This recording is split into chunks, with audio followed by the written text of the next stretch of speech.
This is one of my shortcuts I use while I'm cooking dinner for tonight. I will be prepping for tomorrow. So tomorrow we're having pulled pork. The best way to do pulled pork is to marinate it overnight. My shortcut is I put the seasonings all in one bowl, mix it up together, and then I put it on top of the pork butt. Depending on what size pork butt you get, it does depend on how much seasoning you want to add or put on it.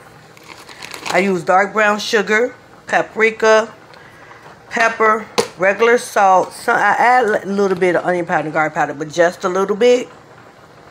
You can also add cayenne pepper if you want a little twinge to it for when you eat it. So once you put it all in the bowl and mix it together, then you add it to your meat. Now, to my bowl, I added a half a cup of dark brown sugar, which is sweeter than light.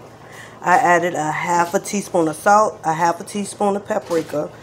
With the onion powder, garlic powder, and pepper, you don't really need a very strong taste of those. So I just added a little sprinkle to it, like just moderately, probably about 1/8 of a teaspoon. And then I just take a fork and I mix it up. Now this is how I prepare my pork butt.